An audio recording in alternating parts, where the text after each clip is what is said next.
after 20 years working in the field as a Crown agent, handling confidential and often dangerous operations for the British government, I was told to disappear for a while. Not officially, of course. You don't get retirement parties or press conferences when you're in my line of work. You get a quiet email from an encrypted account, followed by a single line, "Go dark. Location sent separately." Wait, it was early November 2011 when I drove up to the Highlands. The air had that hard, cold bite to it that cuts through every layer of clothing. The days were short, and the nights felt longer than they should be. I followed the GPS coordinates they sent. No town names, no road signs after a point. Just narrow roads winding through forests and hills, with nothing but pine and mist as far as the eye could see. My old Land Rover crawled up the slope like a tired mule. I felt the rear tires spin more than once on the wet, leaf-slick track. No one in their right mind would come up here in winter. The cabin was older than I expected. It wasn't one of those quaint, modern, off-grid places you see in magazines. This was something else. Built with gray stone and old timber beams, it sat hunched into the side of a hill like it was trying to hide. The place had a small chimney, one front-facing window, a reinforced door, and nothing else. Just one solar panel barely big enough to run a light bulb and a shortwave radio. Inside, it smelled of dust, soot, and time. A single bed, a desk, and a wood-burning stove were all I had for comfort. Supplies were preloaded. Canned food, bottled water, and enough firewood stacked inside to last a few months. I wasn't there to enjoy myself. I wasn't hiding from criminals or a rogue agency. It was internal. A data breach had compromised several active Crown agents. Someone in Whitehall believed I was on a list, too valuable to abandon, but too exposed to remain in the field. So they stashed me here, off-grid, no comms except the one-way shortwave, and no movement until clearance came through. I was told it would take 2 weeks. It ended up being nearly 6. The first week was fine. I had enough to do: inventory, daily log, keeping the stove burning, and making sure the perimeter stayed clear. I didn't sleep well, but that was normal. In my work, sleep was always shallow. Even in the best hotel rooms, I kept a weapon within reach. Here, it was no different. I kept my Sig Sauer under the pillow and a rifle propped near the front door. Every night before bed, I checked the locks twice. Every morning, I scanned the trees around the clearing for anything out of place. It was during the second week that I began to notice changes. Tiny things at first. A pile of leaves that had clearly been stepped on, even though I hadn't been on that side of the cabin for days. The firewood stack outside, neatly arranged when I arrived, now had a single log missing from the middle of the pile. Not the top, the middle. At first, I blamed animals. Maybe a red deer or some Highland cattle had wandered too close. But then I noticed the footprints. Human ones. A single set, boots, size 10 maybe, same as mine, but not mine. They were too fresh. I hadn't been out since the rain the night before, and these tracks weren't muddy. That meant they came after the rain. I stopped going outside at night. During the day, I moved more carefully, slower, scanning tree lines and keeping one hand near my sidearm. I didn't use the stove as much.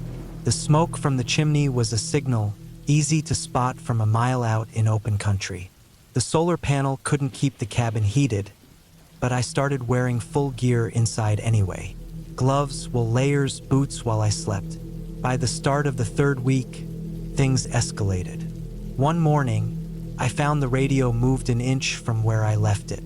That sounds small, trivial, but when you live alone, isolated for weeks, and you do everything with precision and habit, you notice these things. I stared at it for a full minute, heart hammering, because I knew I hadn't touched it since the night before. Then I checked the door. Locked. Window. Unbroken. No sign of forced entry. But that didn't mean anything. The lock was old. The kind you could bump open with the right kind of tool. That same night, I heard it. a dragging sound just beyond the cabin walls, like something scraping slowly across the back stones of the foundation. I didn't move. I just sat still in the bed, breathing as softly as I could, holding the cig in both hands. The noise lasted maybe 20 seconds, then silence. I waited until dawn before going outside. There were scratch marks along the back wall, deep ones, too even and wide for any animal. I started to believe someone had found me. Maybe they were testing me, watching. I began sleeping during the day, keeping awake at night. I blocked the inside of the window with black cloth and stacked a few heavy crates behind the door. I didn't know how much longer I had to stay, and no messages came over the radio. There was nothing but static. I rigged a simple perimeter alarm with cans and fishing wire, stretched about 10 feet out around the edge of the trees. It was crude, but it gave me a small sense of control. That lasted all of 2 nights. The third night after I set it up, I heard the cans rattle. Twice. Then silence. I didn't go out. I just sat inside, gun in hand, sweat running down my back despite the cold. I waited for the sound of movement, footsteps, maybe voices, but there was nothing. The next morning, I found the fishing wire cut clean through in 2 places. Scissors or a knife. Perfect slice. No animal did that. Someone was out there. The 4th week was hell. I barely ate. I stopped sleeping completely. My hands shook from the caffeine pills I started taking just to stay alert. I lost track of time. I started to talk to myself, not out loud, just in my head, going over everything I did, step by step, every movement, every sound, trying to figure out how they found me. I began seeing things. At least I thought I did. Shapes in the trees, shadows that didn't belong.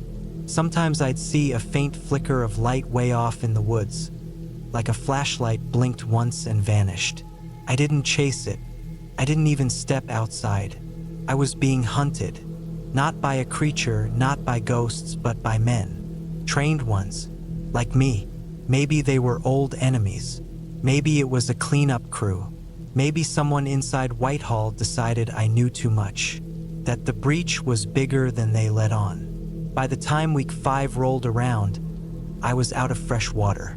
I had to hike to the stream half a mile downhill, using cover, moving like I was back in Syria or Serbia. The first trip went fine. The second time, I found a single bullet casing left on a stone beside the water. Clean, shiny, unfired. A message. I didn't speak to anyone for 37 days. On day 38, the shortwave crackled. A single phrase came through: package clear, return to base, route uploaded. No names. No explanation. I packed in 10 minutes, took only what I needed, left the rest. I knew better than to ask questions or delay. As I drove away from the cabin, I didn't look back. Not once, but I saw something in the side mirror as I came down the trail. A figure standing by the edge of the trees, maybe 200 feet back. Still, watching. I didn't slow down. To this day, I don't know if they were sent to monitor me, test me, or kill me. Maybe it was a final trial. Maybe it was punishment. Or maybe someone just wanted to see if I'd crack. I didn't, but I never went back into the field after that. I handed in my gear, took the pension, moved to a quiet place near the southern coast. I still sleep with the gun near my bed. I still lock every door twice. And sometimes, late at night, I hear that same dragging sound in my memory, scraping slow across cold stone. I never found out who was out there with me, but I know for sure I wasn't alone in that cabin.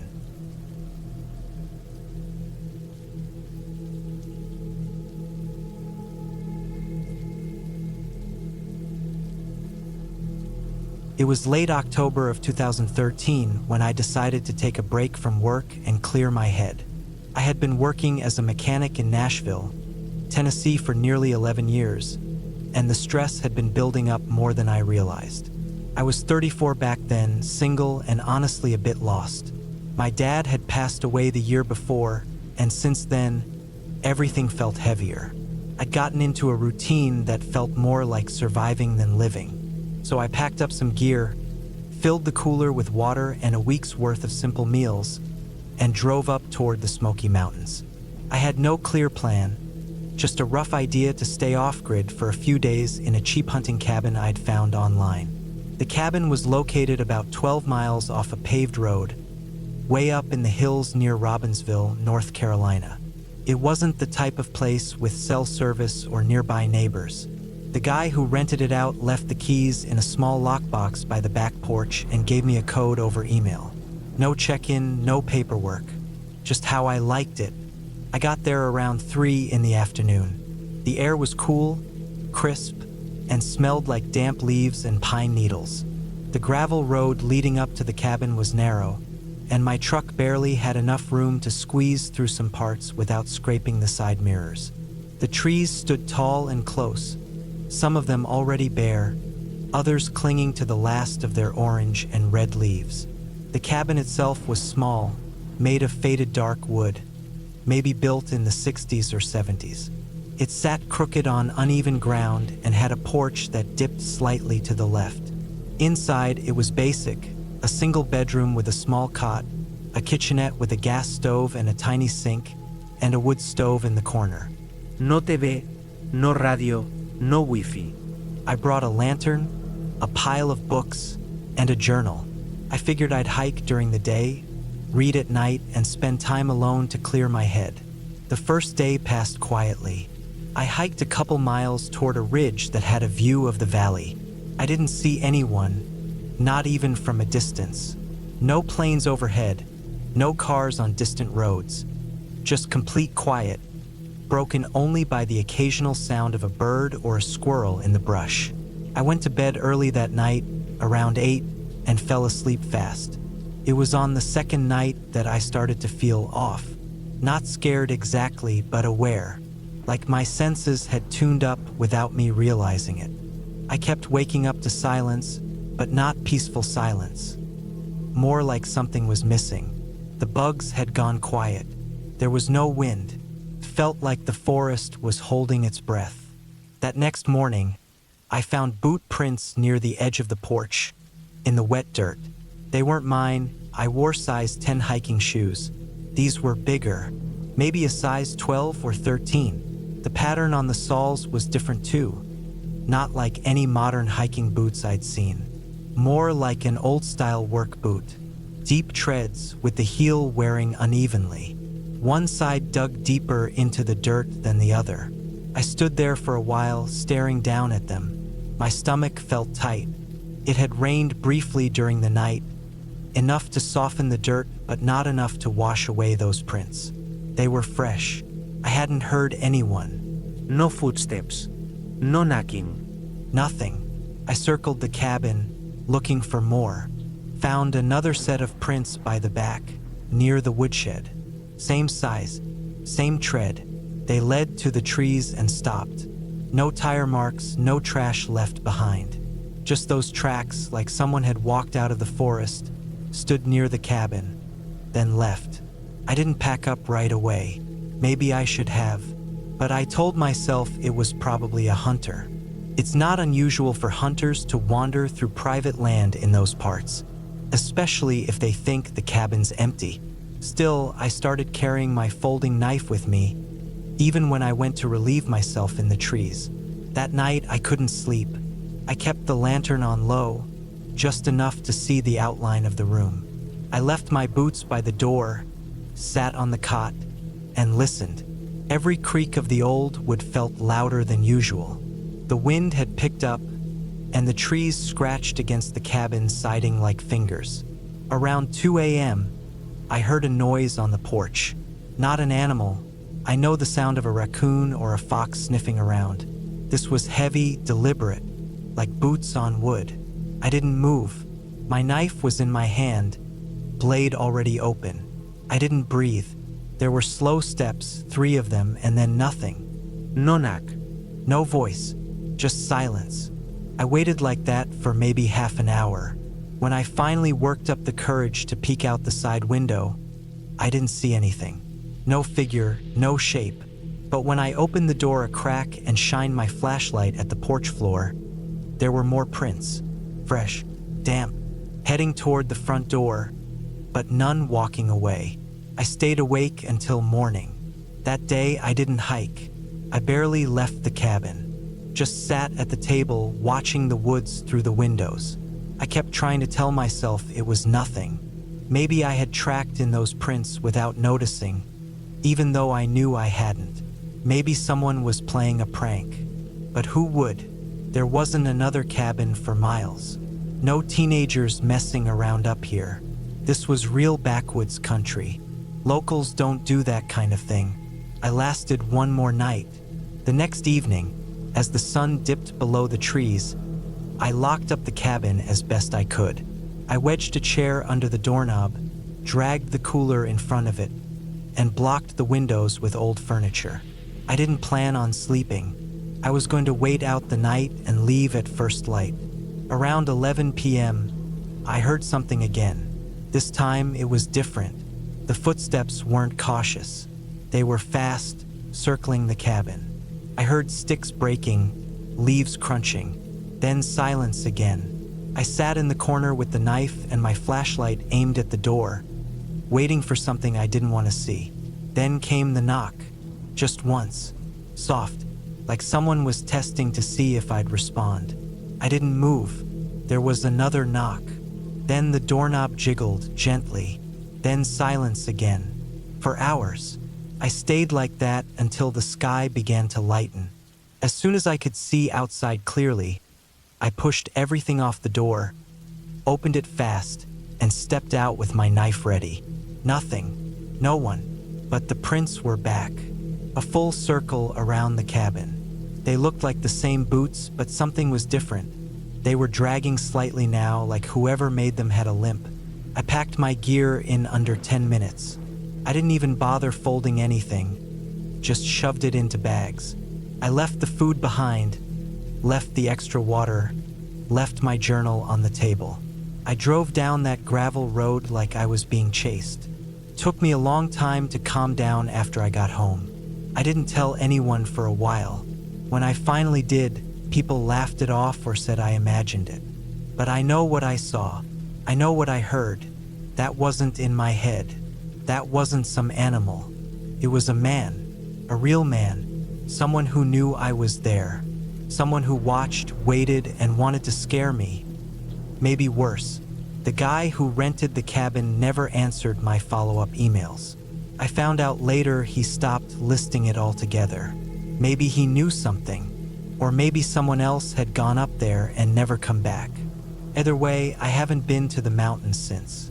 I haven't stayed alone in the woods. I still go camping sometimes, but only in well-populated parks, where I can see other tents and hear other people. Because the worst thing out there isn't ghosts or monsters. It's the people who know how to disappear into the woods, how to move quietly, how to wait in the dark, and who don't need a reason to scare the hell out of someone like me.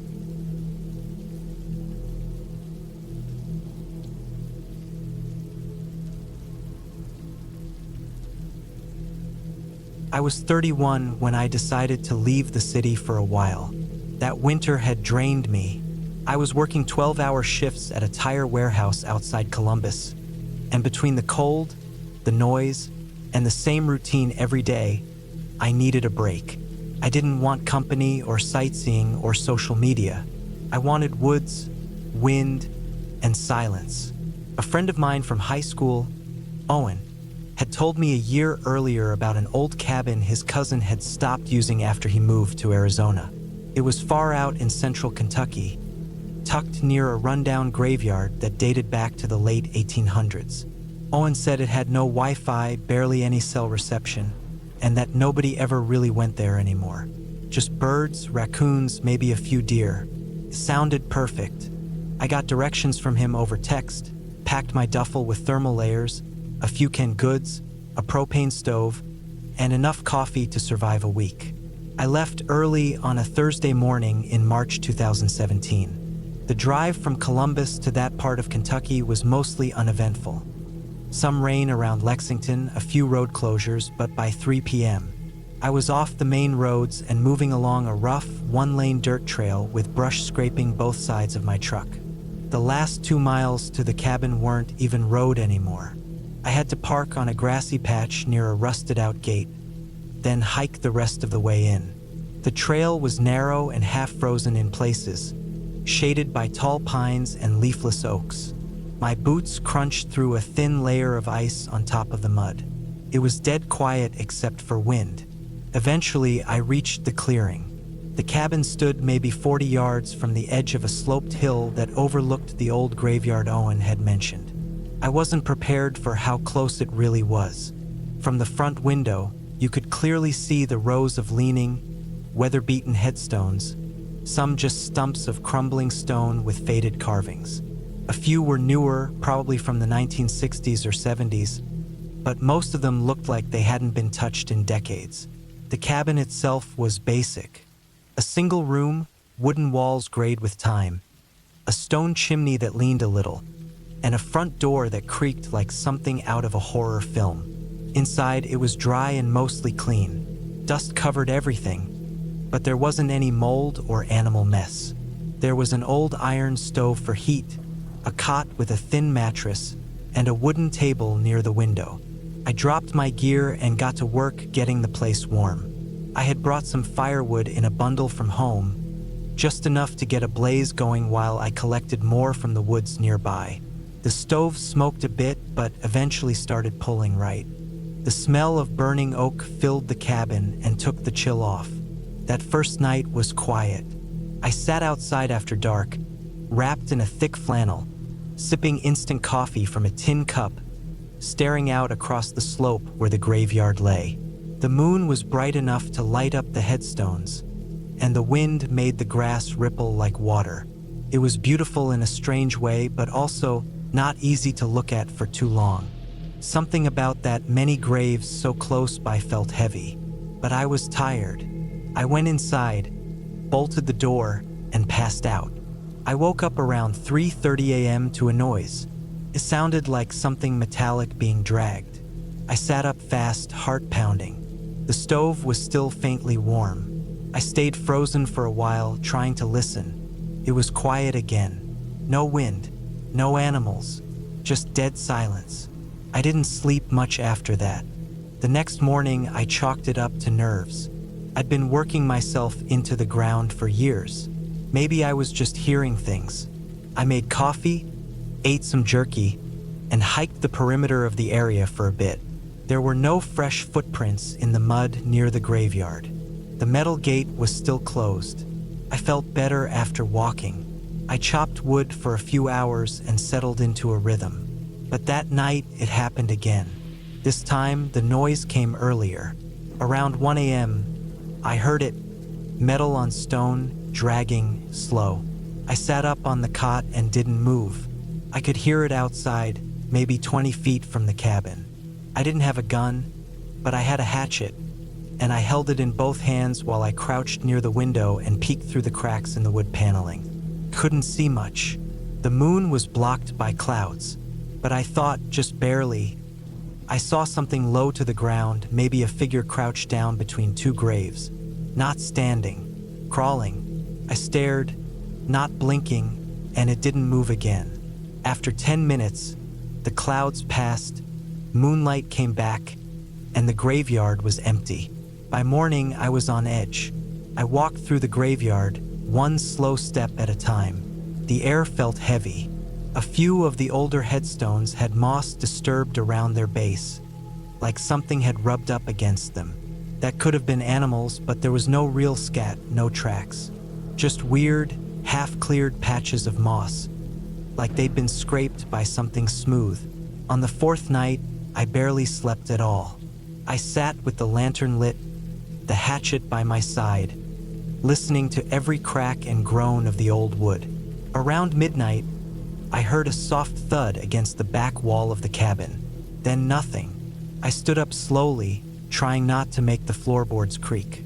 I didn't breathe. Another thud, lower this time, like something brushing against the base of the wall. I steiet av vakke till dawn. When daylight came, I walked around the cabin. At the back wall, near the chimney, I found a set of deep scratches in the wood, horizontal, maybe 3 feet long, low to the ground. Not claw marks, no animal made those. They looked like someone had run a pipe or rebar across the wood, back and forth. I seriously considered leaving that day. I stood next to my truck for over an hour, bag packed, key in hand. But I felt stupid. I didn't see anything. Nothing had tried to get inside, and I'd wanted isolation.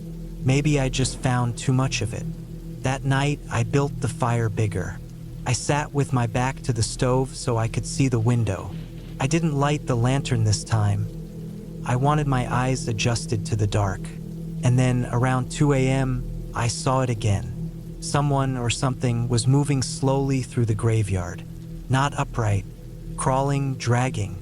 The moon lit it clearly this time. It was a man. Noskjert. Covered in dirt.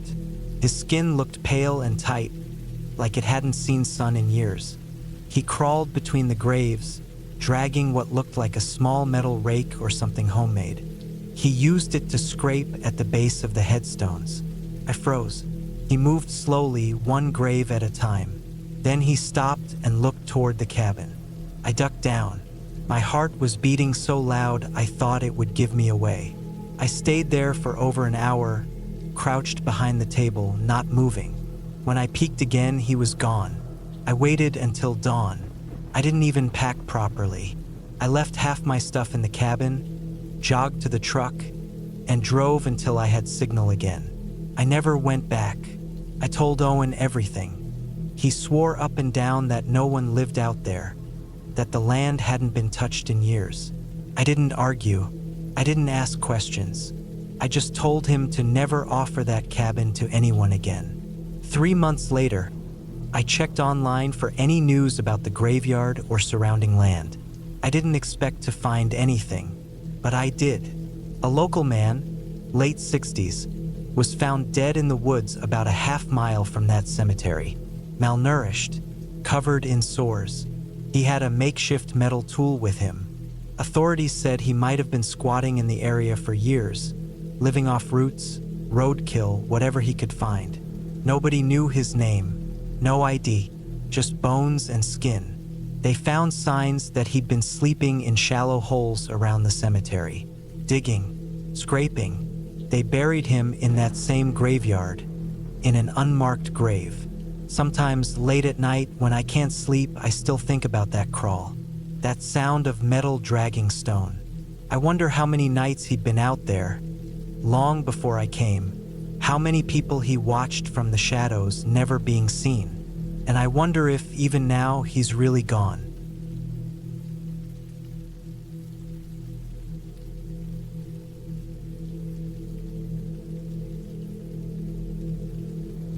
It was late October 2021 when I decided to drive up alone into the hills east of Coeur d'Alene, Idaho. I just turned 35. I'd been working construction jobs for over a decade and finally had some cash saved up. Not a ton, but enough to try building something small for myself. A one-room getaway cabin on a cheap, half-acre plot of land I bought at auction the year before. No plumbing, no power, just a place to work on slowly. I wanted quiet. I wanted space. I wanted to do something that felt like it was mine. I took a week off work and packed my truck with everything I'd need.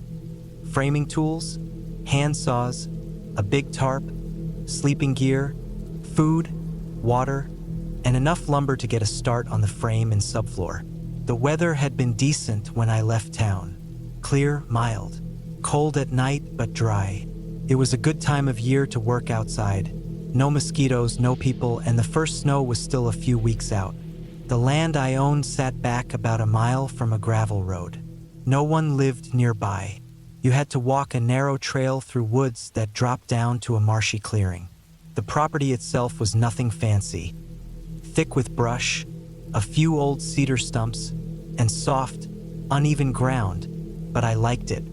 Felt cut off from everything. I got there around 2 in the afternoon, parked my truck in the gravel turnout, and made a few trips dragging gear and wood down to the clearing. Took longer than I thought. The wheelbarrow I brought kept getting stuck, and the lumber was heavier than it looked on paper. By the time I had everything piled in one spot and laid out the basic perimeter for the cabin, the sun was already dropping. I didn't plan on building the whole thing in one go. That week, I just wanted to get the subfloor in, maybe the frame if weather held. I had my tent set up nearby under a tarp between two trees. Nothing fancy, just dry enough to sleep. That first night was calm. I ate cold chili straight from a can, sat in my camp chair with a headlamp on, scribbled out measurements, and listened to the wind move through the tall trees. It was quiet except for the occasional rustling and a distant owl. I slept okay. I was tired enough not to notice how cold it got. The next morning, I woke to heavy clouds. Still dry, but gray. I worked all day leveling the ground, clearing out stumps, and laying down the support beams. My hands were sore by midday. I kept at it, hammering until it was too dark to see straight. I ate another cold meal and crawled into my sleeping bag. It was just me, a dim lantern, and a roll of flannel I used for a pillow. That night, the rain came. It started slow, like someone shaking a bucket of nails on a metal roof. I woke up when the wind picked up and the tarp started snapping. The sound of rain through the trees is different than in the city. It doesn't hum.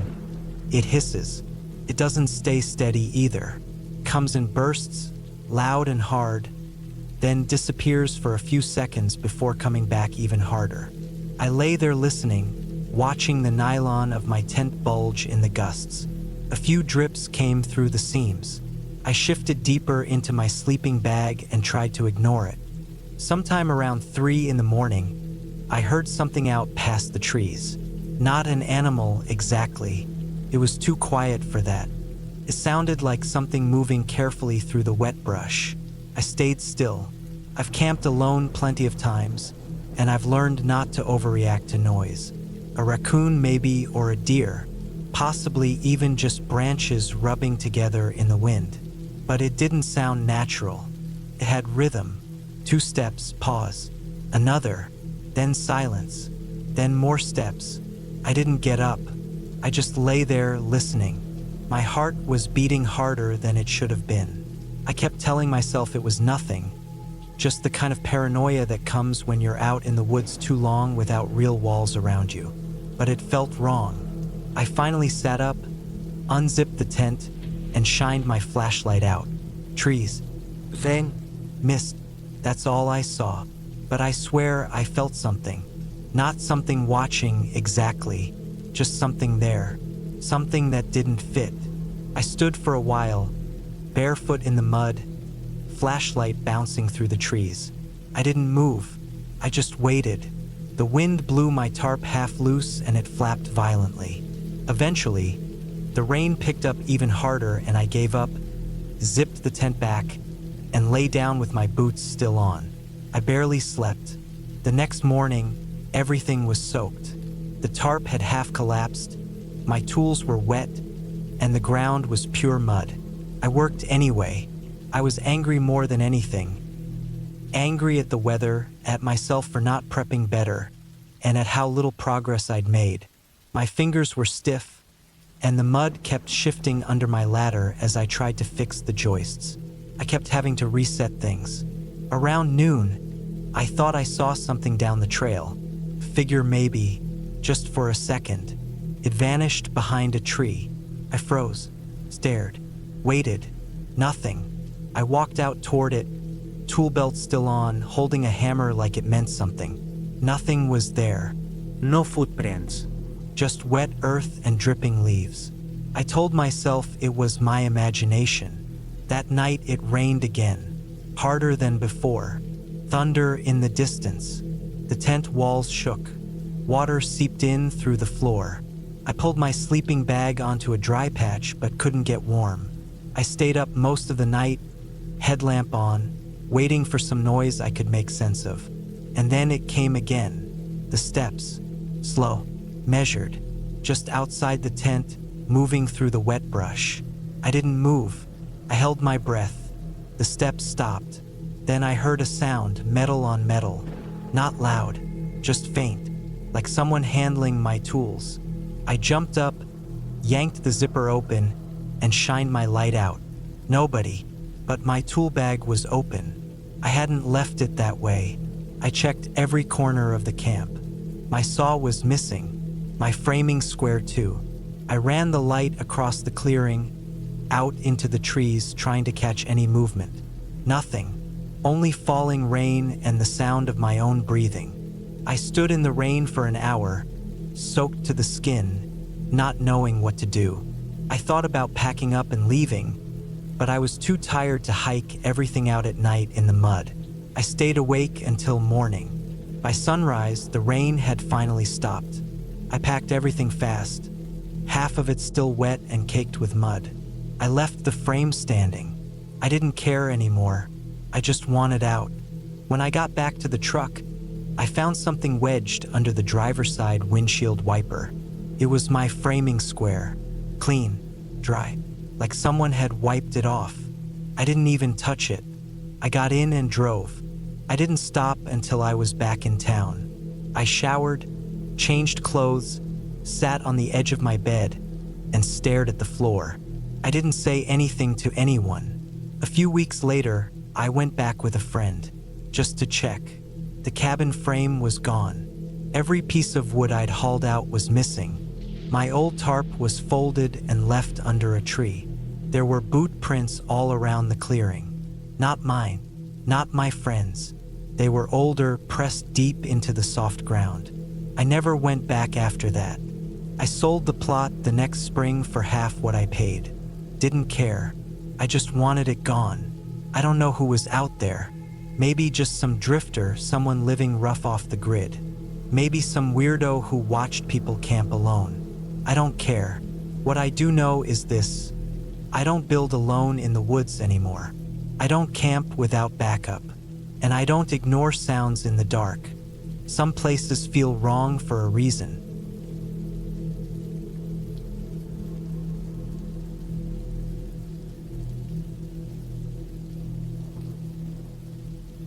In 2019, I took some time off from work to get away from everything. I was 36, working as a warehouse supervisor in Austin, Texas. I needed a break from the noise, the traffic, the endless pressure of deadlines. A friend of mine had mentioned this old cabin he used to visit with his uncle in New Mexico, out near the Carson National Forest. It was about 6 miles from the nearest paved road and sat on a stretch of land owned by a retired park ranger who didn't mind letting people stay as long as they cleaned up after themselves. It wasn't listed anywhere online. No reservations. You just had to know it was there. I drove out in late September, when the weather was starting to cool down and the trees were turning gold. I had a secondhand map, a backpack full of supplies, and enough food to last 5 days. No phone signal out there, but I figured I'd be fine. I was just gonna hike, fish a little, and sit in silence. I didn't want people around. That was the whole point. The drive off the main road was slow and rough. The dirt trail to the cabin was barely visible, and it felt like my tires were gonna give out on the rocks. The path twisted through pine and spruce trees, then dipped into a clearing where the cabin sat.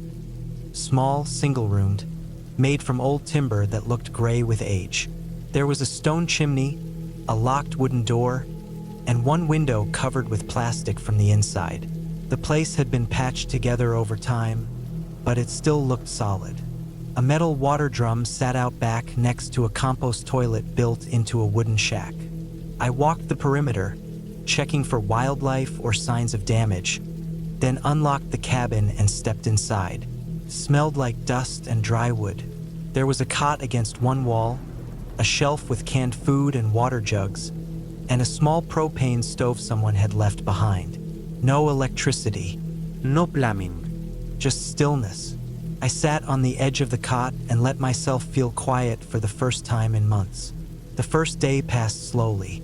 I chopped some wood, gathered kindling, and cleared away some branches that had fallen over the path.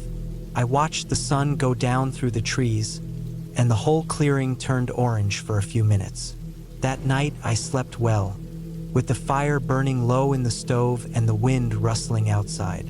But the second night was different. I woke up around 2 a.m. to a noise that didn't belong out there. It wasn't an animal call. It wasn't the wind or branches. It was the soft, slow crunching of gravel and dry leaves, like someone was walking just outside. Not fast, not cautious, just slow and steady. I sat up on the cot, holding still, not breathing. I didn't move the curtain. I didn't want whoever it was to see a shift in the window.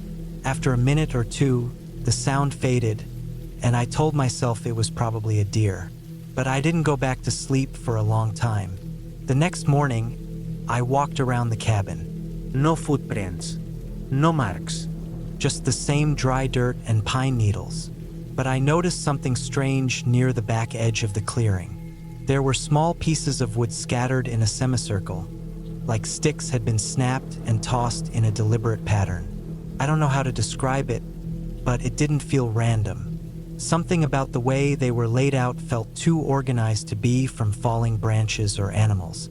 That evening, I built up the fire higher than usual.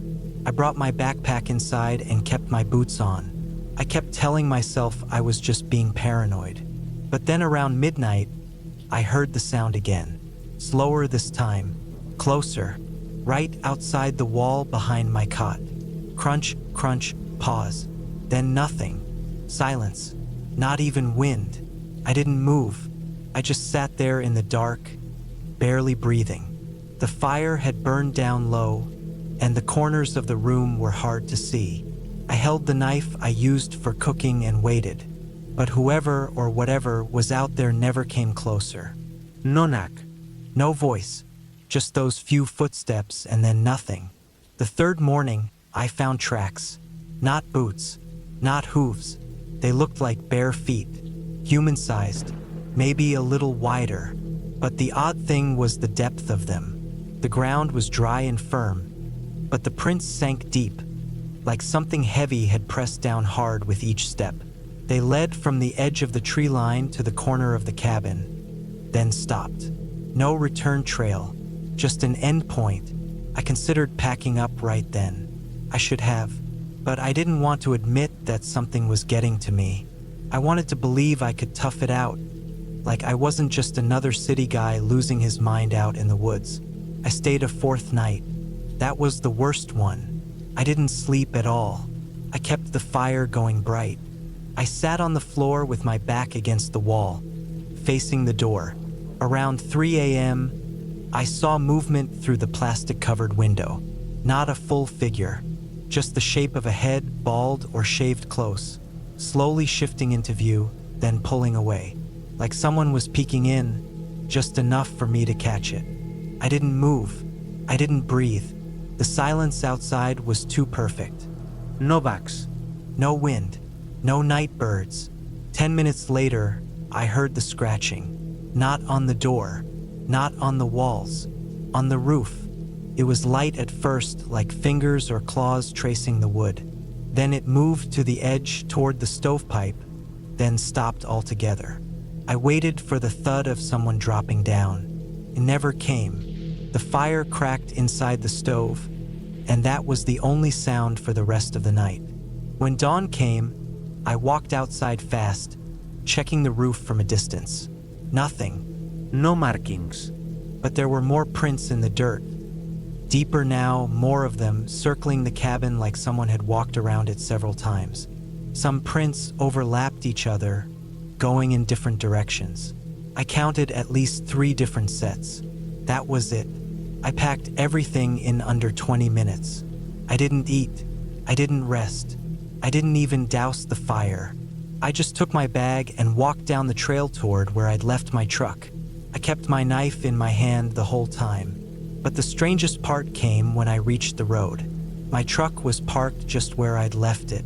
Nothing broken, nothing stolen, but the back window was smeared with muddy handprints. Dozens of them, like someone had stood there with both hands pressed against the glass and dragged their fingers down slowly, again and again. I opened the door, got in, and didn't look back once. I didn't tell anyone for a long time, not because I thought they'd laugh, but because I didn't know how to explain it without sounding like I'd lost it. I still don't know what it was. Maybe someone living out there, squatting, hiding. Maybe more than one. People who'd been out there long enough to go completely feral. That's the best explanation I've come up with. No spirits, no sapesifters. Just real people doing something out in those woods that they didn't want seen. I never went back. I won't even camp alone anymore. It's not about fear. It's about knowing what's out there. Not something magical. Just the worst kind of thing. People hiding behind trees, watching, waiting for you to stop paying attention. And when you think you're alone, they let you know you're not. That cabin's probably still standing out there. Still sitting in that clearing, hidden by trees and forgotten by most. But if someone ever tells you about a free cabin in New Mexico with no address and no neighbors, don't go.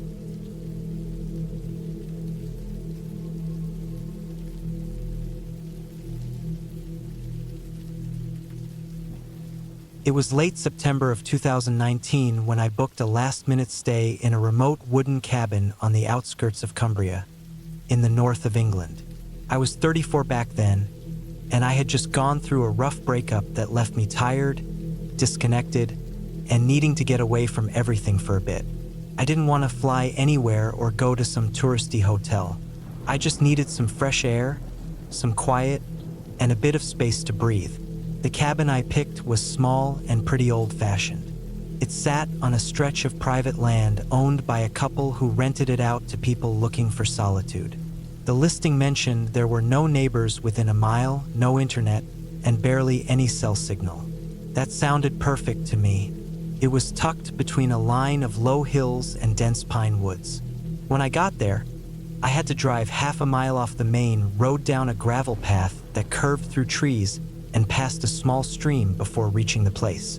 The moment I stepped out of the car, I could feel how silent everything was. No engines, no voices, no traffic. Just birds in the trees and wind moving through leaves. The air had that wet autumn smell. Damp wood, fallen leaves, moss. I unloaded my bags, opened up the old wooden door, and stepped inside. The cabin was simple.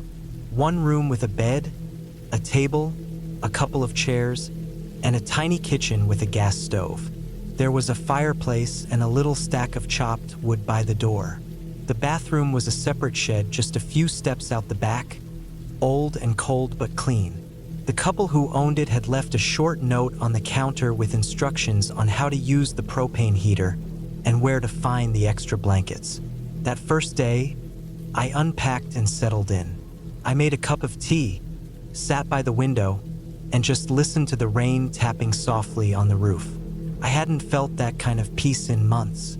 I turned my phone off and put it in a drawer. I didn't want to check it.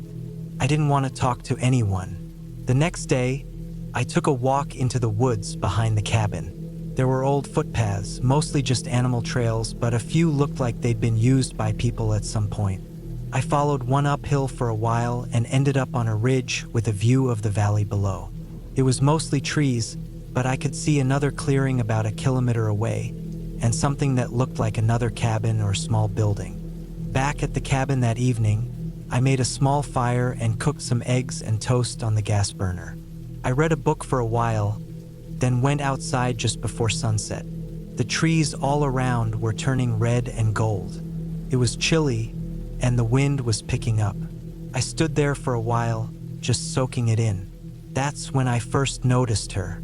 At first, I thought it was a trick of the trees, just a figure standing still out where the woods started about 30 meters away. But it didn't move like a tree. It was too straight. I stared at it for a while, narrowing my eyes, trying to make sense of it. It looked like a woman, thin, long arms, pale coat or maybe a dress. She wasn't walking. She was just standing there, facing me. I looked away for half a second, then back again, and she was gone. I stood there for another few minutes, heart beating a little harder now. I walked out a few steps, looked around, but saw nothing. No movement, no sound. I told myself it must have been a branch or a weird shadow, but I didn't sleep that well that night. The next day, I avoided the woods. I stayed around the cabin, read, chopped a bit of wood, cleaned the dishes slowly, and tried not to think too much. I even convinced myself I had imagined her. Maybe I'd been tired or just stressed.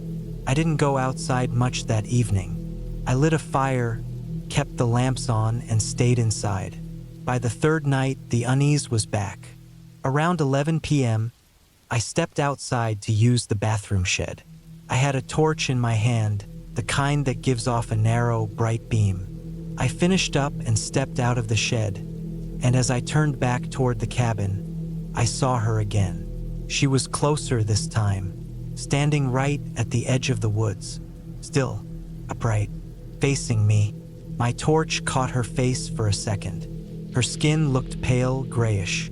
Her hair was dark, thin, stuck down to the sides of her face like it was wet. She had no expression. Her eyes looked strange, just dark and wide open, like she was staring too hard at something. Her hands hung low at her sides. Her whole posture was unnatural. I didn't move. I just stared. She didn't move either. I backed up toward the cabin, eyes locked on her. My chest felt tight. I fumbled with the door handle and got inside, then slammed the lock shut. I turned off all the lights. I crouched down near the front window and watched. She hadn't moved. I stared for 5 or 10 minutes, and then she slowly turned and walked back into the trees.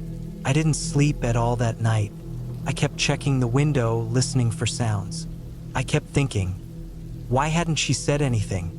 Who just stands like that? Who walks out to someone's cabin in the middle of nowhere and just watches them? The next morning, I packed my bags. I didn't care that I'd paid for the full week. I threw everything into the car and was about to leave when I saw something on the porch step. A thin, folded piece of paper, weighed down with a small rock. I opened it. There was nothing written on it. It was just a blank piece of paper. I left immediately. When I got back to town, I called the couple who rented the place. I asked them if anyone else lived near the woods behind the cabin. They told me no. They said there was an abandoned building out there, an old cottage that had collapsed years ago. Nobody lived anywhere nearby. I looked it up later. The cottage they were talking about had burned down in 2003. It was never rebuilt. The woman who used to live there was said to be strange. She never spoke to anyone, rarely left her home, and eventually disappeared during a storm. Police assumed she drowned in the nearby stream, but they never found a body. People said she had mental health issues and that she was paranoid and reclusive. I didn't ask any more questions. I didn't go back to Cumbria. I didn't stay in another cabin again. Even now, years later, I sometimes find myself waking up in the middle of the night, thinking about the way she stood there, silent, motionless, just watching me from the edge of the woods. There was something deeply wrong about the way she looked. Not supernatural, just human but wrong. I still don't know what she wanted. I don't know how long she had been out there watching me before I noticed. Maybe she was just some drifter living rough in the woods. Maybe she used that ruined cottage as shelter. Maybe she wasn't dangerous.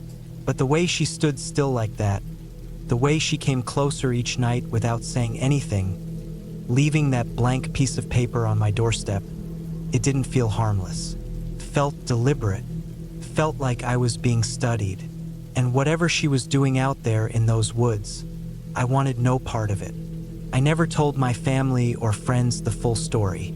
I just said the place made me feel uneasy. I didn't want them to laugh or think I was exaggerating. But I know what I saw, and I know I'll never forget the cold feeling in my spine when our eyes met in that flashlight beam. Whatever she was real, and she was watching.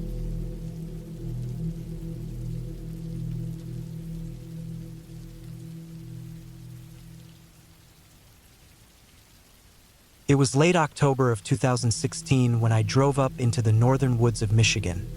somewhere outside a small town called Maple Run, about a half hour from the Canadian border.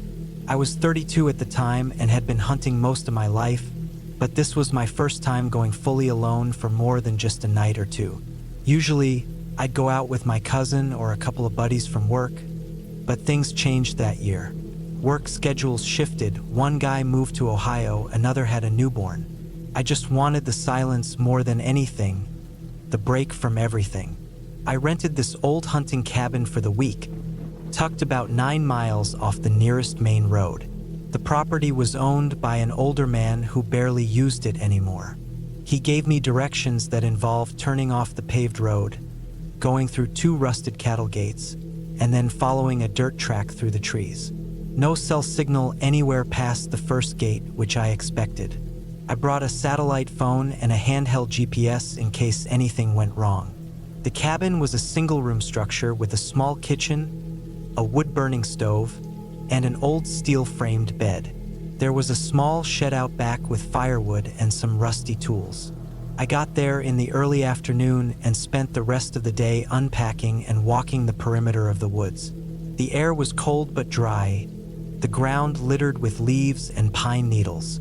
You could smell the earth and dead wood. It was quiet, too quiet sometimes. No traffic, no planes, just wind pushing through branches and the occasional knock of a woodpecker in the distance. The first couple of days went fine. I hiked deep into the forest, tracked deer signs, and even saw a few whitetails, but they were too far for a clean shot. I wasn't in any rush. I just liked being out there, sitting on a ridge with my rifle across my lap, watching fog crawl between the trees in the early mornings. On the third night, something started to feel off, not in a big way, just little things. I kept hearing movement outside the cabin after dark. Not animals rustling leaves, this was heavier, more deliberate. I'd hear footsteps stop right when I moved. Once or twice I peeked through the blinds, but I didn't see anything. I figured it could have been a deer or even a bear, though I didn't see any tracks the next morning. I carried my rifle with me everywhere after that. Not loaded while indoors, but always within reach. On the 4th day, I decided to hike east of the cabin, where the land sloped down into a valley. I'd seen signs of deer there before, and I wanted to check a small clearing I'd marked on the map. It was about 3 miles out. I left just after sunrise with a thermos of coffee and a backpack with gear. The woods were dense in that direction, with less light coming through. I walked slow, listening to the crunch of my boots and the creak of the trees swaying. About halfway to the clearing, I noticed something strange. A boot print in the mud. Not mine. It was deeper, wider, and looked fresher. I stood there staring at it for a while. It didn't make sense. There shouldn't have been anyone else out there. I hadn't seen another soul since I got there. No vehicles parked by the gates. No signs of other hunters. I crouched down, touched the edge of the print. It was still soft, maybe a few hours old at most. I followed the tracks for a bit. They went parallel to the direction I'd been heading, weaving through trees and brush. I didn't want to confront anyone, so I stayed quiet, just tracking from a distance. After maybe 30 minutes, I found something else. A pile of cigarette butts under a tree, like someone had been standing there for a long time. Nearby, a flat rock had been cleared of leaves. I didn't like it. Something about the setup felt wrong. There was no litter, no wrappers, no sign of a camp. Just the smokes and the rock. I turned back after that. I still felt watched. That feeling you get in the back of your neck like someone's behind you even when you know no one's there. That night, I kept the fire going longer than usual. I checked the lock on the cabin door twice. The wind picked up after midnight and howled through the cracks in the walls. Sometime around 2 or 3 a.m., I heard a noise again. This time, it was clearer, wood creaking just outside, like someone stepped on the porch. The cabin only had one window on that side. I moved slowly, grabbed the rifle, and eased up to the glass. I didn't see anyone, but something was definitely out there. I stayed awake the rest of the night. At dawn, I found a single muddy footprint on the top step of the porch. Same tread as the one in the woods. I felt sick. Whoever it was, they came right up to the door. I packed everything into the truck that morning, but I didn't leave yet. I didn't want to run unless I had to. I still had 2 days left, and part of me wanted to find out who it was. I placed trail markers and small branches upright in a pattern around the cabin, little tricks to see if anyone passed through while I was gone. I also strung a fishing line tied with small bells across the back edge of the porch, barely noticeable in the light. I spent that entire day watching the woods from the ridge above the cabin. I had the scope dialed low and scanned the forest constantly. Around 4 p.m., I saw something move. Person, dark jacket, backpack, walking slow through the trees about 200 yards out. They weren't carrying a rifle. I couldn't make out a face. They stopped and just stood still for what felt like forever. Then they turned and walked back the way they came. Not hunting, not hiking, just watching. That night I didn't sleep. I kept the lights off. I sat in the chair near the door with the rifle in my lap, every muscle in my body tight. Around 2:40 a.m., I heard the bell. Just one sharp jingle, then silence. I waited. Nothing. I stepped outside quietly, flashlight off. The moon was bright enough to see faint shapes. The line was down, snapped. No wind. I scanned the woods and saw nothing. But I knew whoever it was had been there again. That was it for me. I didn't care if it made me look paranoid. I threw everything back into the truck before the sun came up and drove out. I didn't stop once, didn't eat, didn't look back. I reported it to the local sheriff when I got back to town. He listened, took notes, nodded, said they'd check it out. But I could tell he thought it was just some vagrant or poacher. Nothing serious. I never heard back. A month later, I got a call from the cabin's owner. He sounded nervous. Said someone broke into the place after I left. Windows smashed. Firewood stolen. A dead deer left on the porch with its belly cut open. No one claimed responsibility. He didn't rent it out again after that. Said he was selling the land. I haven't been back to that area since. I still hunt sometimes, but never alone. Never in cabins that deep. And I never ignore those little gut feelings anymore. Something was wrong out there.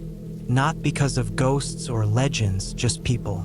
People who live in the woods and don't want to be found. People who watch, wait, and walk right up to your door when you're sleeping. It reminded me that sometimes the scariest thing in the woods isn't what you imagine. It's what's real, what's quiet, and what's out there watching when you think you're alone.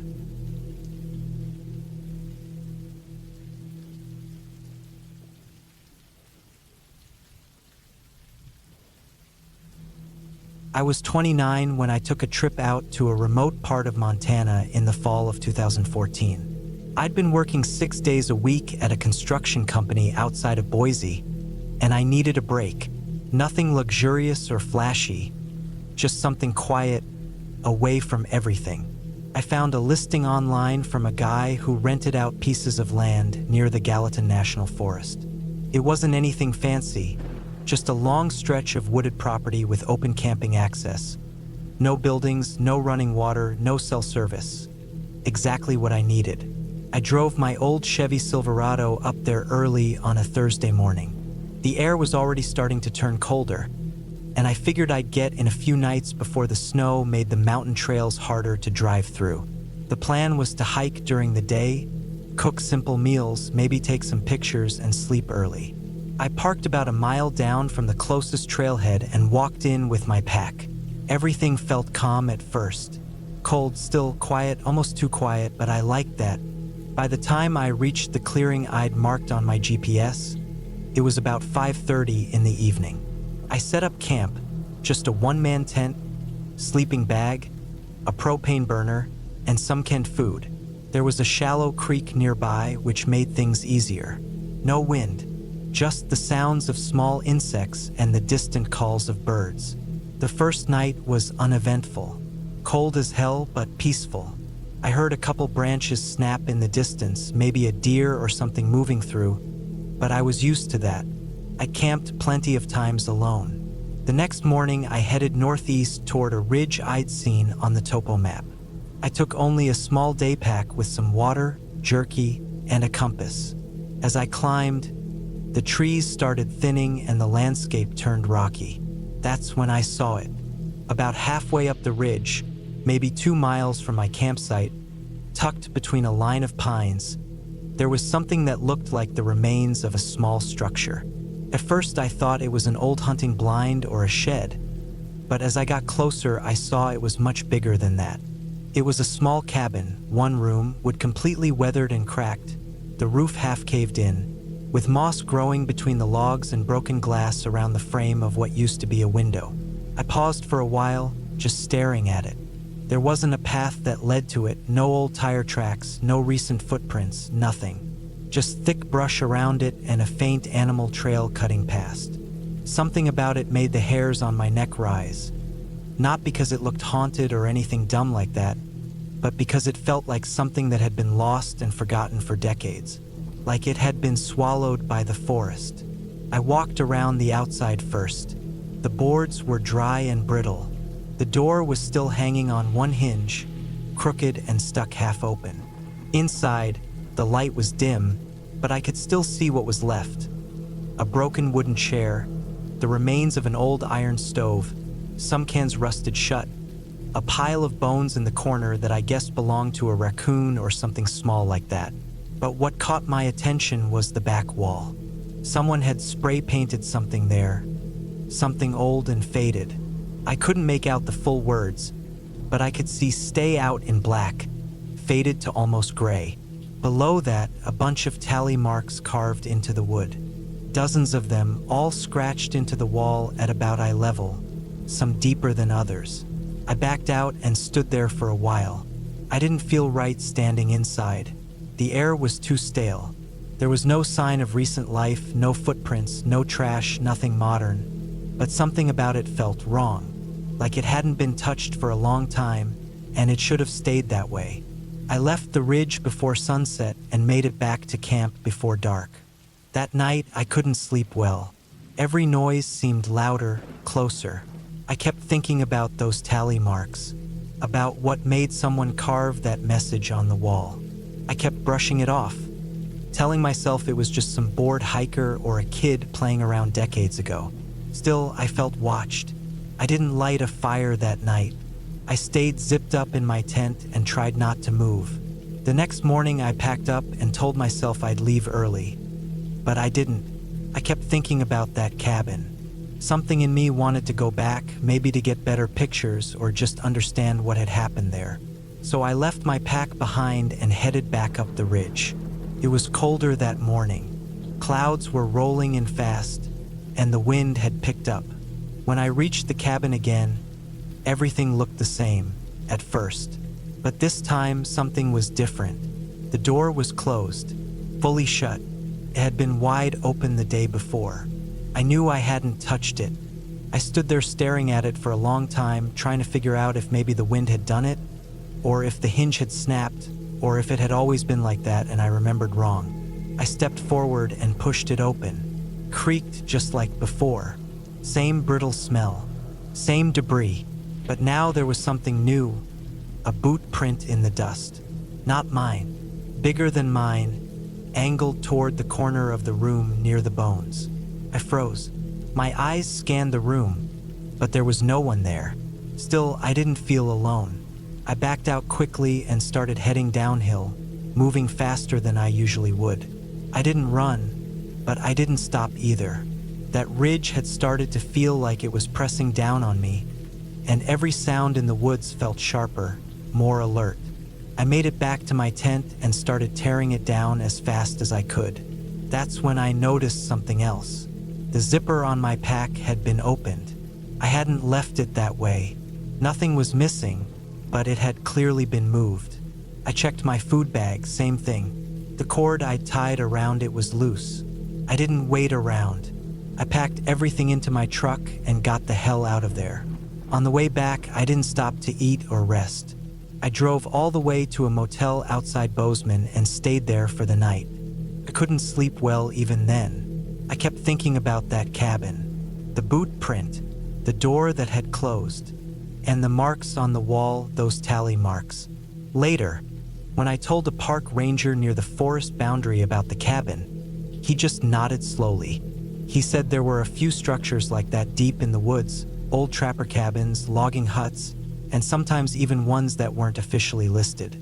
He didn't seem surprised, but he did tell me that when cabins like that don't have trails or maps leading to them, it's usually for a reason. I never went back to that part of Montana again. I still go camping sometimes, but only in areas I know well with people nearby. I don't wander off trail anymore, and I don't explore old buildings no matter how curious I get, because I know there are places out there where something happened, something bad, and nobody ever really found out what. They just built cabins, carved warnings on the wall, shut the door, and walked away. And sometimes the door doesn't stay shut forever.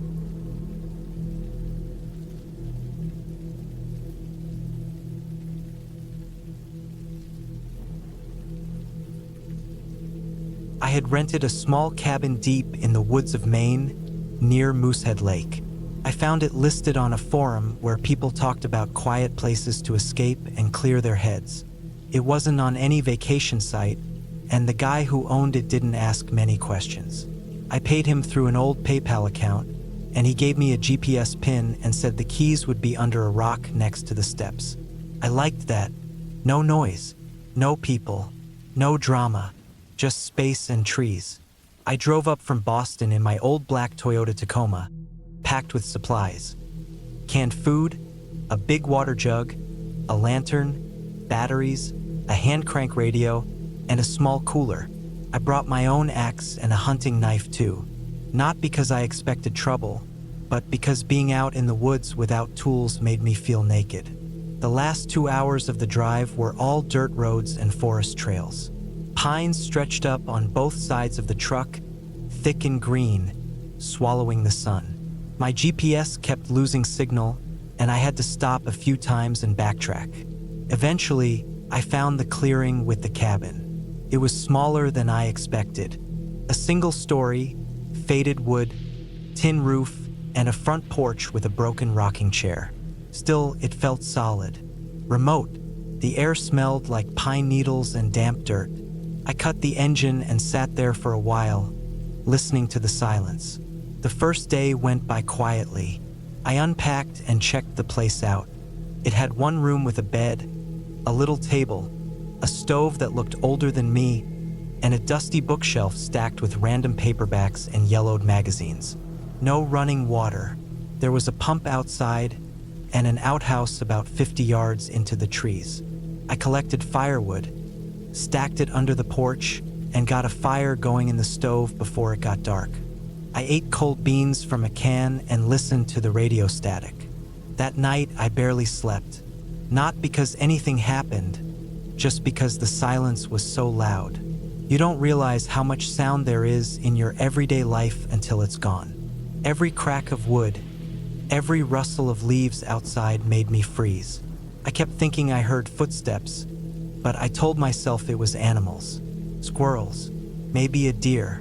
I eventually drifted off with my knife under my pillow and the lantern burning low beside the bed. The second day, I explored the area around the cabin. There was a trail that led deeper into the woods, and I followed it for about an hour before turning back. The trees felt too close, and the light didn't reach the ground in most places. I found an old, rusted trap nailed to a tree and decided that was far enough. Back at the cabin, I made a small fire outside and watched the sun go down. It got cold fast, and by the time I went in, I could see my breath. That night, I woke up around 2:30. Something had scraped across the cabin wall. It wasn't loud, but it was enough. I sat up, heart beating like a drum. I turned off the lantern and waited. For a few minutes, nothing. Then I heard it again. A long, dragging sound, like someone slowly running their hand along the side of the cabin. I stayed still. My boots were by the door, and I was barefoot. I grabbed the knife and crept toward the window, which faced the trees. There was no moonlight, just shadows and black shapes. I didn't see anyone, but I didn't go back to sleep either. I sat in the chair with the knife in my hand until daylight came. On the third day, I thought about leaving, but I didn't want to feel like I got scared off. I told myself it could have been a branch, maybe even a bear rubbing against the wall. I walked the perimeter of the cabin. Nothing. No prints. No marks. Still, I kept the axe inside after that. That evening, I was chopping wood when I noticed something weird. The rocking chair on the porch was turned. Not just moved a little. It was facing the window now. I hadn't touched it. I felt a cold knot tighten in my chest. I walked up slowly, watching the woods, the shadows. I moved the chair back and went inside, bolting the door behind me. That night was the worst. I tried to sleep with the lantern on again, but I couldn't. Around midnight, I heard it, footsteps. Not soft or uncertain, but slow, even ones, coming from the side of the cabin. I held my breath. They moved from the back toward the front porch. I heard the steps on the wooden planks. Then it went quiet. I didn't move. The window was behind me. I sat at the edge of the bed, knife in one hand, heart hammering so loud I thought it might give me away. Then I heard it. Tap. Not a knock. Tap. Right on the window glass behind me. I didn't turn around. I don't know how long I stayed like that. Felt like hours. I kept waiting for the glass to break, for the door to open. Nothing did. The footsteps didn't walk away. There was just silence again. Eventually, I got up and looked out the window, slowly, carefully. My breath fogged up the glass. First, I saw nothing. Then I noticed something just at the edge of the woods. A shape, tall, still, facing the cabin. Couldn't make out details. It didn't move. I closed the curtain and backed away. I didn't sleep. I waited with the knife until the sun came up. When I opened the door that morning, the rocking chair was gone. I didn't pack. I didn't eat. I just grabbed my bag, threw it in the truck, and drove. My hands shook on the steering wheel. I kept checking the mirrors, half expecting to see someone in the bed of the truck or walking up the trail behind me. I didn't stop until I hit pavement. Back home, I didn't talk about it. I didn't even tell my brother, and we talk about everything. I kept it quiet, but it stayed with me. For weeks, I jumped at sounds. I didn't sleep with the window open anymore. I looked over my shoulder in parking lots and turned the lights on in the middle of the night just to be sure I was alone. A month later, I got a message on that same forum from the guy who rented me the cabin. Just a single line. "Did you see him too?" I didn't reply. I deleted the message, left the forum, and I've never gone into the woods again.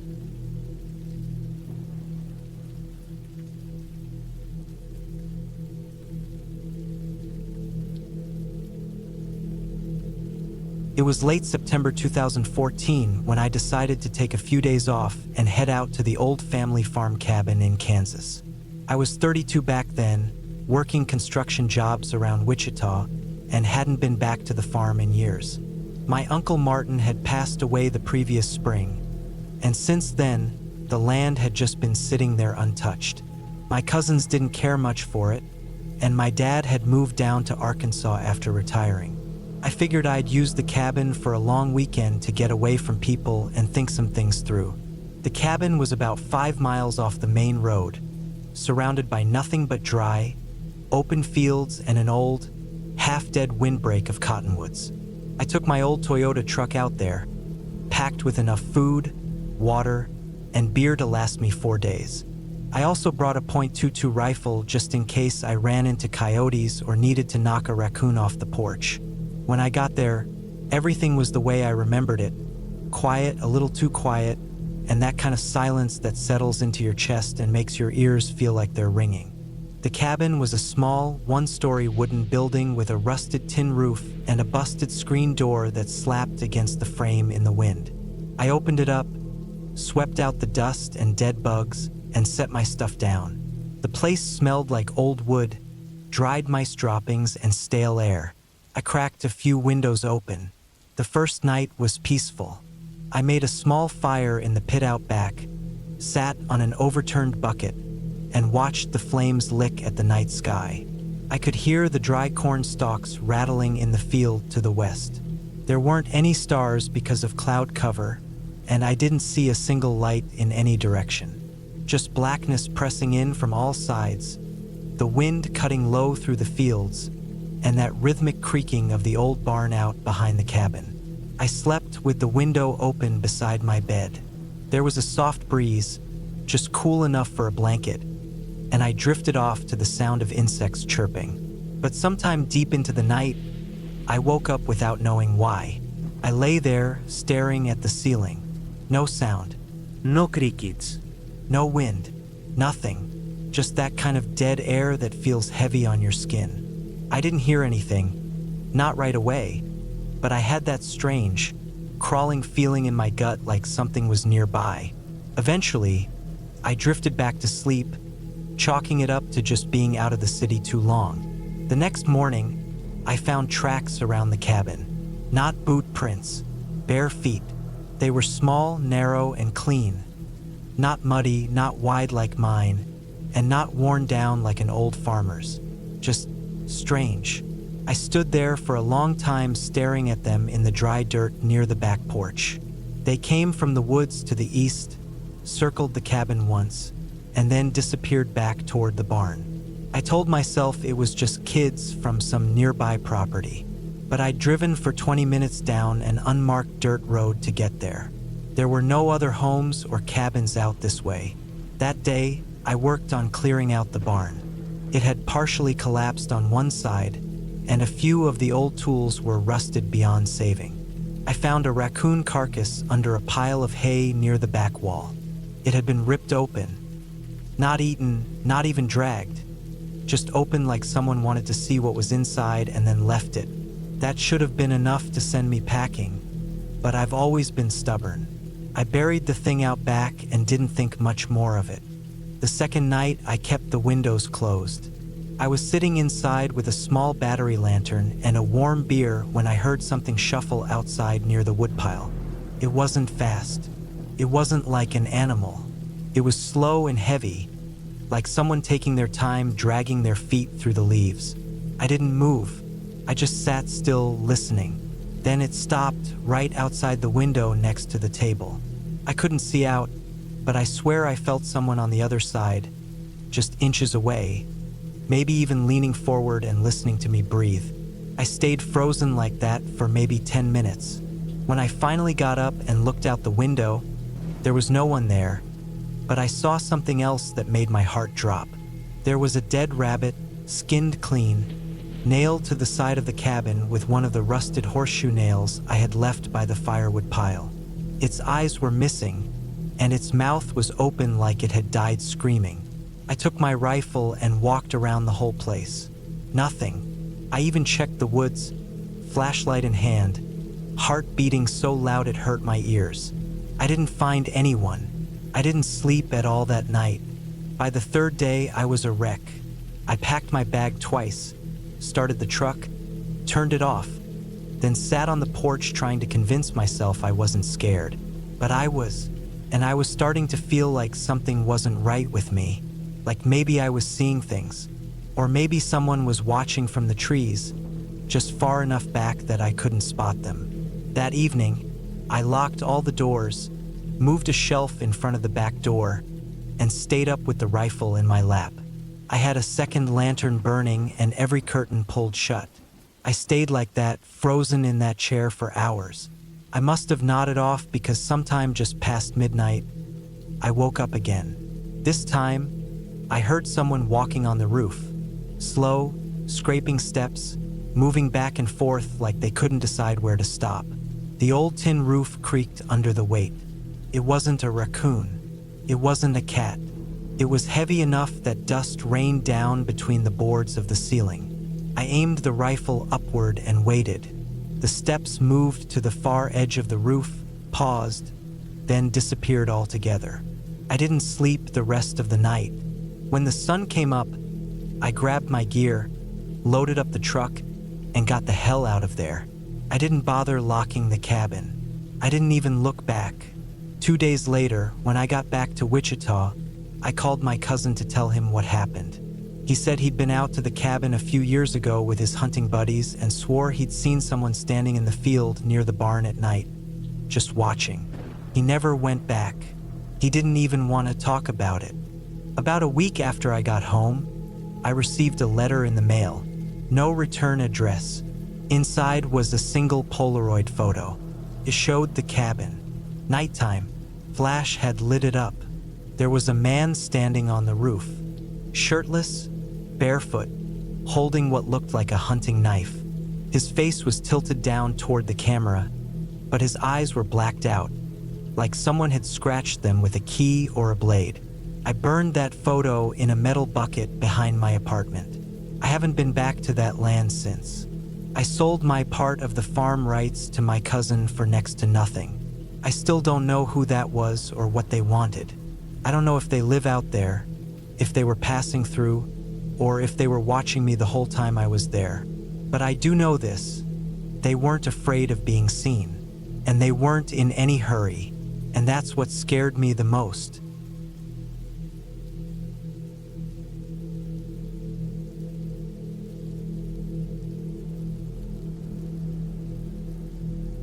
It was early September 2016 when I got the offer to do maintenance work for a remote section of Mt. Littlehorn National Park in northern Montana.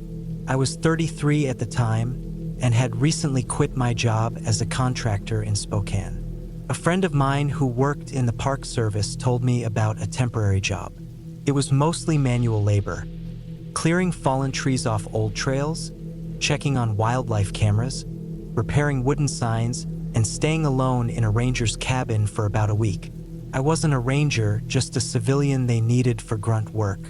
The pay wasn't amazing, but I had nothing else going on, so I said yes. They flew me out to Kalispell.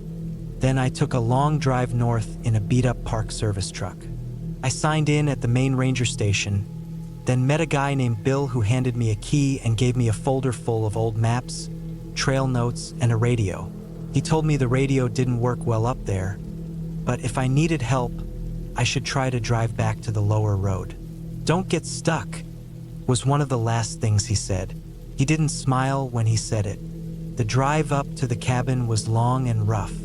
The dirt road was washed out in a few places, and I had to slow down to almost a crawl. Pines lined the road so tight in some areas, branches scraped the truck on both sides. It was around 4:30 p.m. when I reached the cabin. It sat in a small clearing, perched near the edge of a slope that overlooked a long drop into a valley thick with pine and aspen. There was no other structure in sight, just the cabin, an old water pump, a woodshed, and a rusted-out utility trailer that looked like it hadn't moved in years. The cabin itself was small, made of dark wood with a green tin roof. One window in the front, two on the sides. Inside, there was a cot, a propane stove, some shelves, and a foldable table. A lantern hung from a hook on the ceiling. It smelled old, like with smoke, dust, and something faintly sour. I brushed off the cobwebs near the door and unpacked my gear. I'd brought canned food, a flashlight, a small axe, and a notebook where I'd track everything I did. They said I didn't need to do much, just keep a log of any wildlife I saw, fix trail signs, and check that the camera boxes were still where they were supposed to be. That first night, it rained hard. The kind of rain that sounds like it's tearing the roof open. I sat in the cabin reading through the folder they gave me, studying the hand-drawn maps. One trail was labeled Bear Ridge Trail, but someone had crossed out Bear and written Do Not Use in red marker. Another section had Old Site circled but no notes. It wasn't on any official map, and no trail led to it. I wondered what that meant, but didn't think too much about it at the time. The second day, I started working. I cleared a trail that had been blocked by 2 fallen trees, then hiked a few miles north to check on one of the cameras. I didn't see any animals, just old deer tracks and a lot of broken branches. The forest felt heavy, like it was leaning in on all sides. I've spent time in the woods before, but this was different. Every now and then I'd stop and just listen, thinking I heard something, snapping twigs or the sound of breathing that wasn't mine. But there was never anything there. That night I couldn't sleep. The rain had stopped, but the wind picked up. It howled through the trees and rattled the roof. Around midnight, I heard something outside, a dragging sound, long, slow, like someone pulling a shovel through gravel.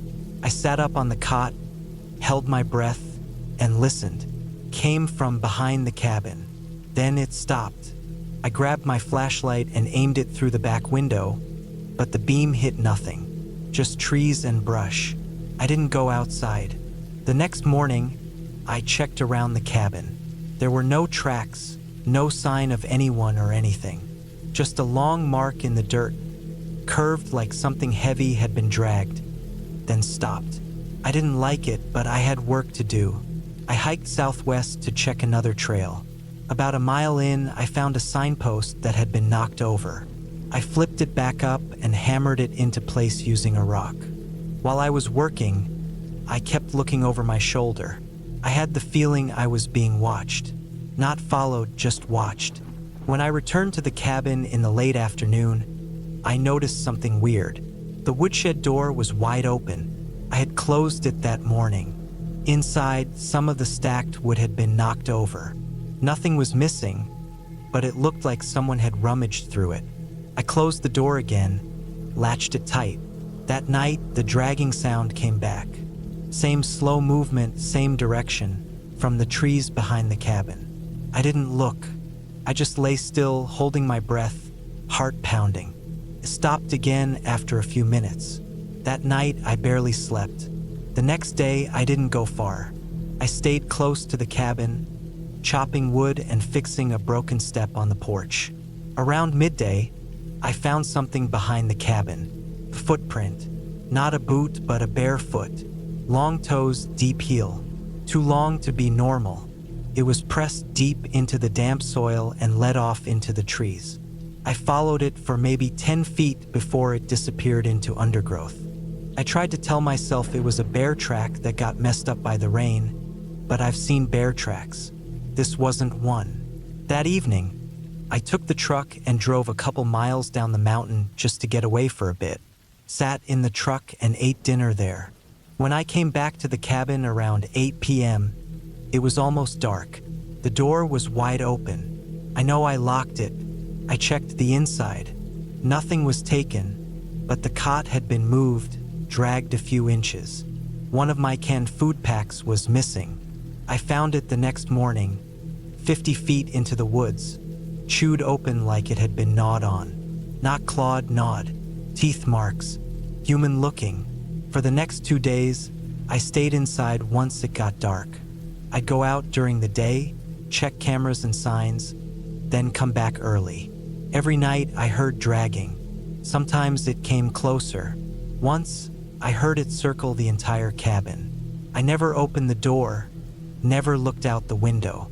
The last night, it stopped right at the front porch. I sat on the floor with my axe in my lap, barely breathing. It didn't move again until dawn. When the week was over, I packed my gear before sunrise. I didn't even eat breakfast. I drove down that road faster than I should have, tires sliding on wet mud in places. I didn't stop until I reached the ranger station. Bill wasn't there. Some other guy checked me out. I didn't mention what happened. I just said everything was fine and handed over the key. Later, back in Spokane, I tried to forget about it. I kept telling myself it was all in my head, just forest isolation, nerves, maybe a bear messing with things. But 2 weeks later, a manila envelope showed up at my apartment. No return address. Inside was one of the photos from the wildlife camera I had checked. One I didn't take. It showed the cabin at night. From the tree-line, just barely visible in the corner was a shape. Tall, thin, standing upright. It was watching the cabin. I burned the photo. I never went back to Montana.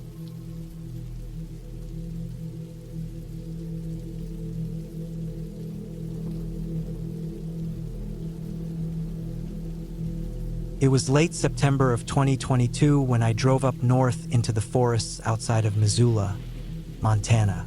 I was 42 then, and it had been almost 6 months since my ex-husband, Dean, had passed away from a heart attack while hiking alone near Flathead Lake.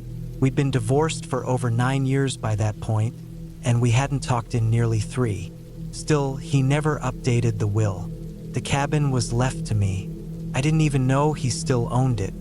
We used to go up there when we were married, mostly during the early years when we were still figuring each other out before things got messy. I hadn't been back since the year we split, and the idea of returning made my stomach turn a little. But something about it pulled me in. Maybe it was grief mixed with guilt, or maybe I just needed to see the place one more time before figuring out what to do with it. The drive took longer than I remembered.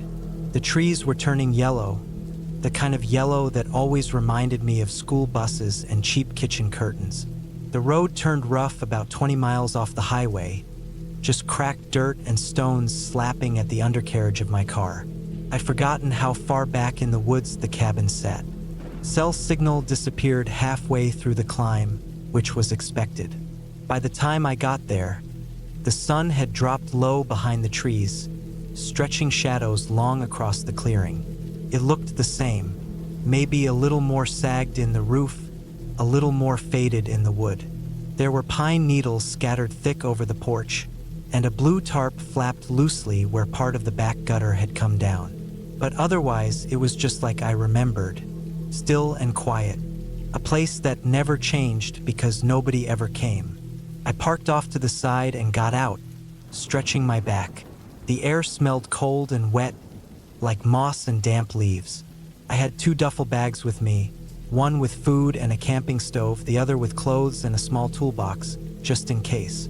I wasn't planning to stay long, maybe a night or 2, just enough time to look around and see what kind of shape the place was in.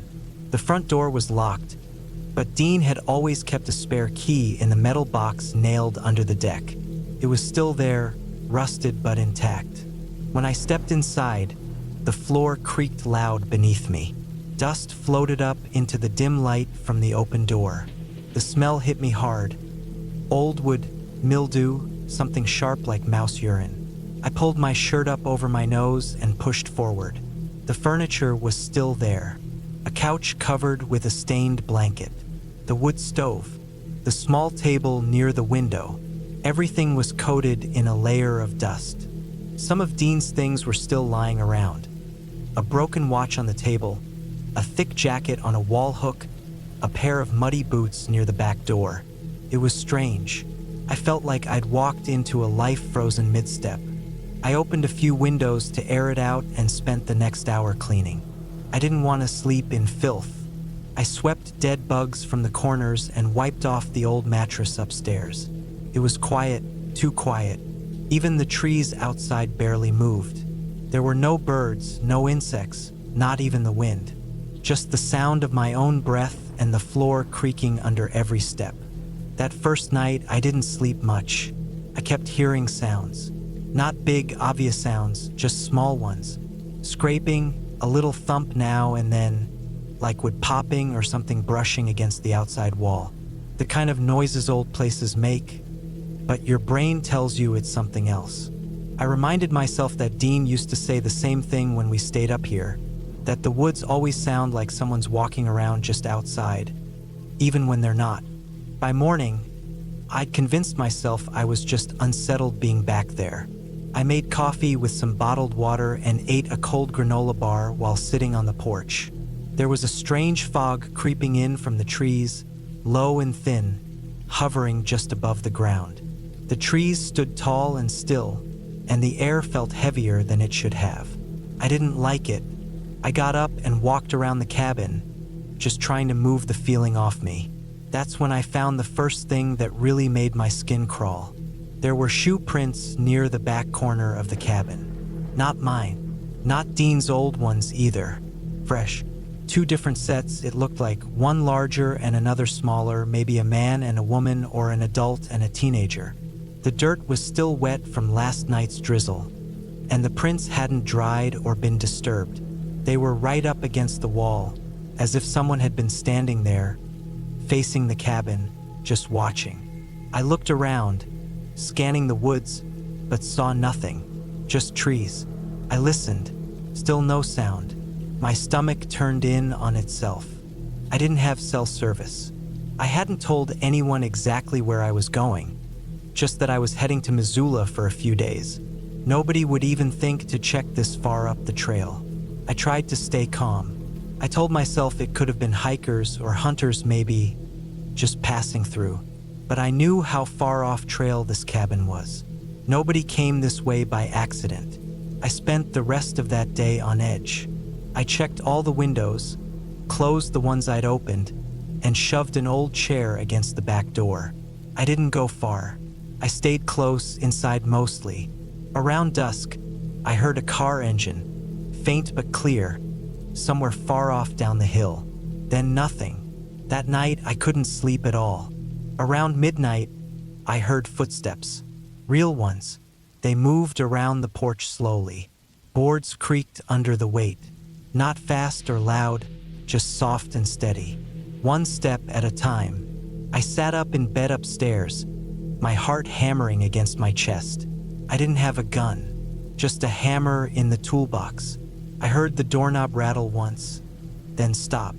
No knocking, no voices, just that slow shifting sound of someone standing outside. Then silence again. I didn't move for hours. I stayed under the blanket, my body tight with fear. At some point, the sun started to rise, and the light filtered through the cracks in the old shutters. When I finally went downstairs, I found something wedged under the front door. An old fishing lure, bright green with sharp rusted hooks. Dean used to keep those in a box on the shelf out back. That box had been dumped onto the porch, the lid half torn off. I didn't check what else might have been missing. That was enough. I packed my bags quickly and got out. I didn't even bother to clean up or lock the door behind me. I drove fast, watching the tree line in my mirrors, half expecting a truck to pull out behind me or someone to appear at the edge of the woods. But nothing followed. I made it back to Missoula just after noon and went straight to a motel.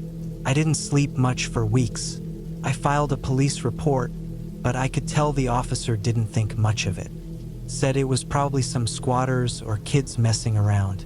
I knew better. Someone had been watching the cabin, more than once. Someone who knew it well enough to mess with the fishing gear. Someone who didn't want me there. I sold the place 2 months later. Dirt cheap. Didn't care about profit. I just wanted it gone. I still think about who was out there, what they wanted, why they waited until Dean was gone to start showing up. I don't know if Dean ever saw them. Maybe that's why he was hiking so far out alone. Maybe he knew something but didn't want to tell me. All I know is I'll never go back to that cabin again. And I still keep that fishing lure in a drawer beside my bed. A reminder.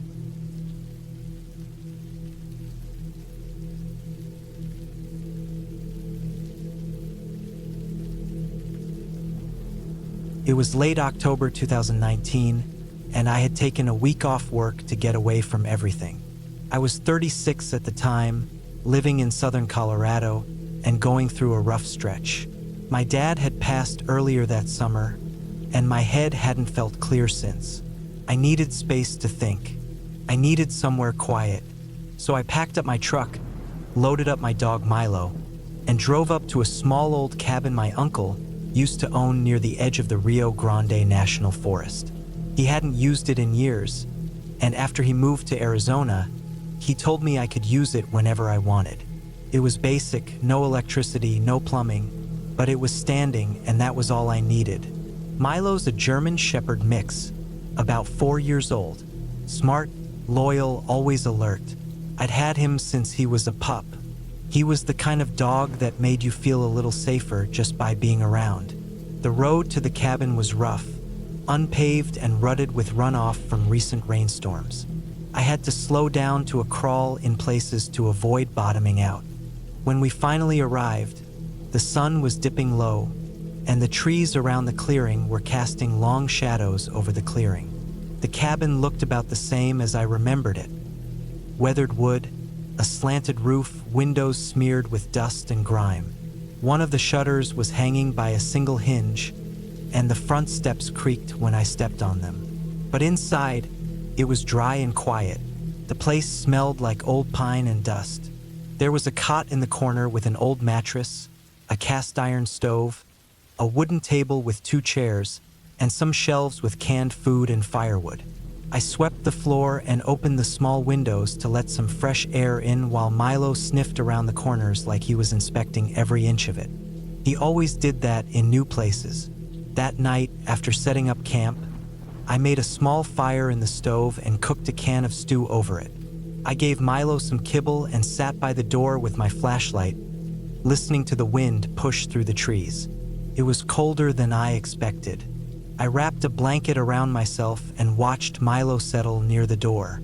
His ears stayed up for a while, twitching at every sound, until he finally relaxed.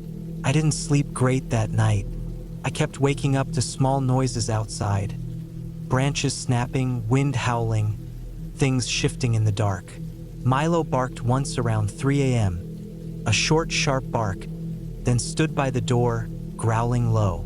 I got up, grabbed the flashlight, and scanned the woods outside through the window. Nothing, just thick black trees, some movement in the underbrush, but nothing out of the ordinary. Could have been a deer, could have been a raccoon, could have been anything. The next day, I hiked with Milo around the trails I remembered from years ago. Leaves were thick on the ground, and everything smelled like damp earth and cold air. We didn't see a single person, just tracks from elk and squirrels, and once what I think was a mountain lion print, though it looked old. Milo didn't like that one. He sniffed it and backed off, tail low. We kept moving after that. That second night is when it started getting strange. I was just about to turn in when I heard a sound outside. Something like a thud against the side of the cabin. Not sharp, not loud, but enough to make Milo jump to his feet and stand stiff. I froze, flashlight in hand, and walked over to the window, heart pounding. I looked out, but again, nothing. Just darkness. No moon that night. I opened the door slowly and shined the light around. The beam caught the trees and the edge of the clearing, but nothing moved. No sign of anyone. No sign of an animal. I stepped out onto the porch, listening hard. Silence except for the wind. But Milo wouldn't come out with me. He stood at the doorway, body low, ears back, like he didn't want to cross the threshold. That unsettled me more than anything else. In the morning, I walked around the cabin to see if I could find what hit the wall. I found something strange near the back. Boot prints. Not mine. They were fresh, just a few feet from the rear wall. Deep enough to show the pattern clearly. A big size 2, maybe a size 12 or 13. My heart sank. I hadn't seen another person up there. Not a car, not a hunter, not even distant smoke from another fire. Those prints meant someone had come close. Maybe they were just passing through, but it didn't feel like that. That day, I carried my old rifle when we hiked. I hadn't planned to use it, but something told me to keep it nearby. We didn't go far. I kept glancing behind us, and Milo never strayed more than a few feet from me. He kept looking into the trees like he expected something to step out at any moment.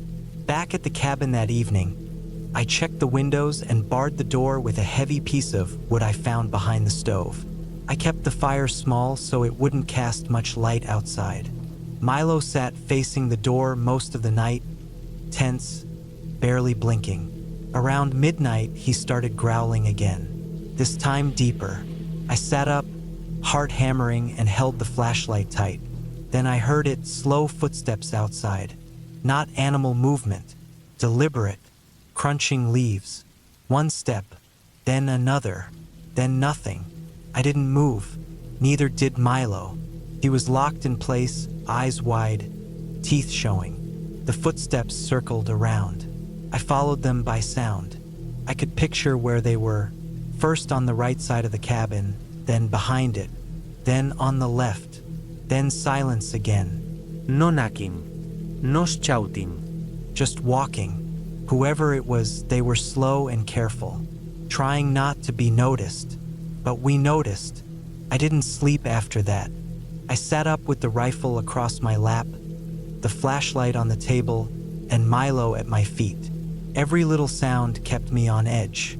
I kept imagining someone out there, crouched in the woods, waiting. When the sun came up, I stepped outside. No one. No sounds. But more footprints. They led from the woods to the cabin, then back out. No car tracks, no sign of a tent or a camp. Just prints like someone walked in from nowhere and walked back out. That morning, I made up my mind. I packed everything. I didn't want to stay another night. I couldn't shake the feeling that whoever had come by wasn't just curious. They were watching, waiting, maybe testing how I'd react. As I loaded the truck, I found something else. Near the tree line, on the edge of the clearing, something shiny caught my eye. It was a crushed aluminum can, old and dirty, but newer than anything around the cabin. Not one of mine, not one from the cabin shelves. It had been placed there, crushed and left in clear sight. A message, maybe, or just someone letting me know they'd been there. We drove out slowly, Milo sitting tense in the passenger seat, ears up the entire time. I kept checking the rearview mirror. No one followed. The road was empty. When I got home, I told a friend who works in the sheriff's department about it. He said that area's been known for strange things, squatters, drifters, even a few survivalist types living off the grid. He said they usually don't bother anyone, but that didn't make me feel any better. I haven't gone back to that cabin. I thought maybe I would after some time passed. But every time I think about it, I remember the way Milo refused to cross that doorway, how those steps circled the cabin in the dark, how whoever was out there didn't want to be seen but wanted me to know they were close. It was just too quiet, too calm, like they were waiting for something. I don't think I was meant to be there that week, and I don't think I was alone.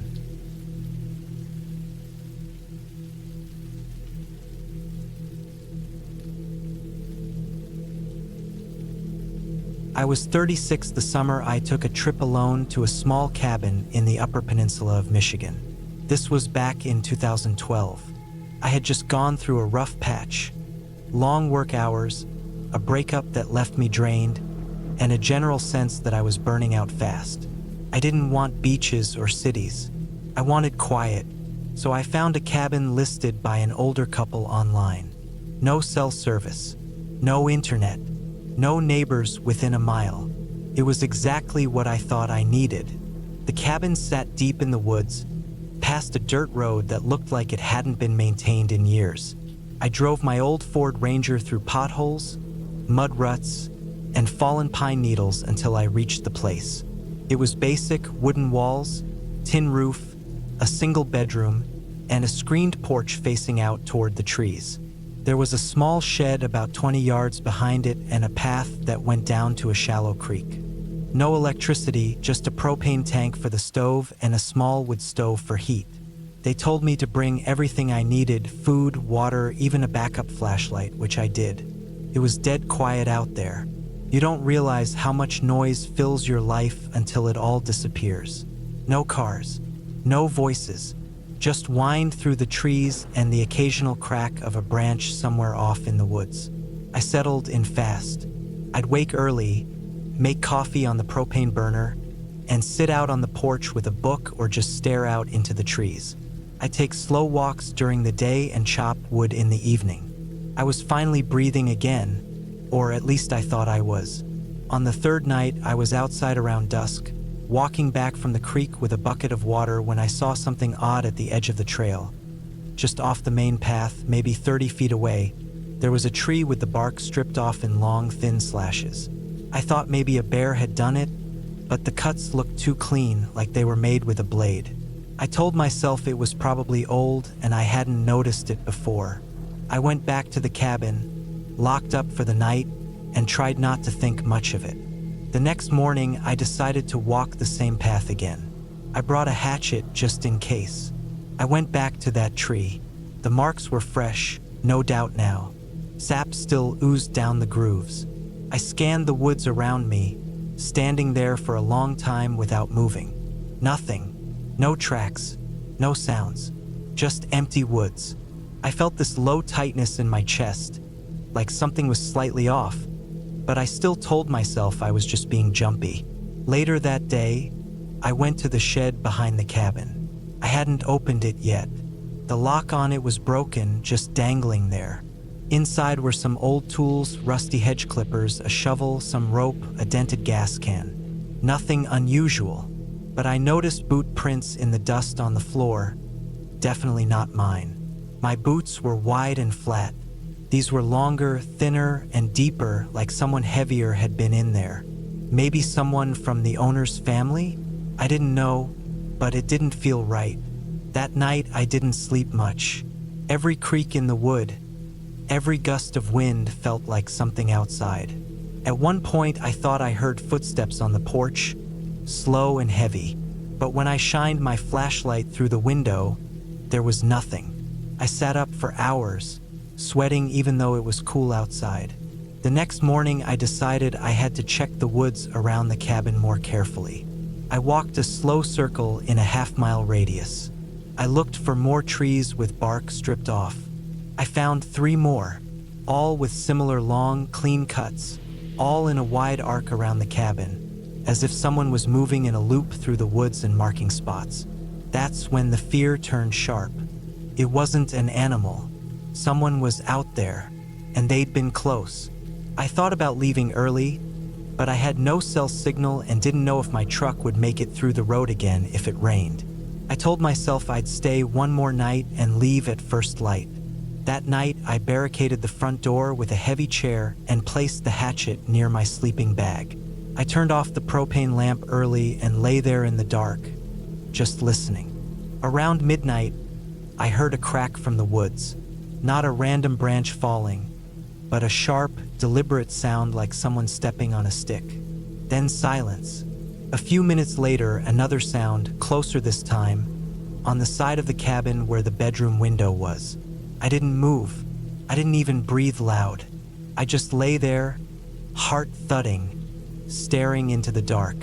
The sound came again, a faint scraping sound, like something being dragged slowly across the cabin wall. I held my breath until I thought I'd pass out. I stayed like that for what felt like an hour, until everything went quiet again. The first light, I was up.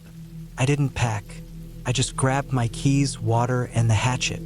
I ran out to the truck and got in. I didn't even lock the cabin behind me. I drove fast down that awful dirt road, bumping through potholes and nearly getting stuck once.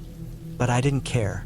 I just needed to get back to pavement. When I got back into town that afternoon, I pulled into a gas station and called the owners from the payphone. I told them someone had been around the cabin. They sounded surprised but said they'd check it out. I never heard back from them, and I never followed up. I told myself maybe it was some hunter or some local messing around. But the boot prints in the shed, the clean knife marks on the trees, the sounds at night, it didn't feel random. It felt like someone was watching the cabin, maybe watching me. I didn't go back to the woods again after that. Even now, years later, I still think about that night. Not because I saw anything, but because I didn't. And whatever was out there, they didn't want to be seen. That's what scares me most. Not knowing who it was, not knowing what they wanted, and knowing I was out there alone, with no way to call for help, while someone circled the cabin in the dark.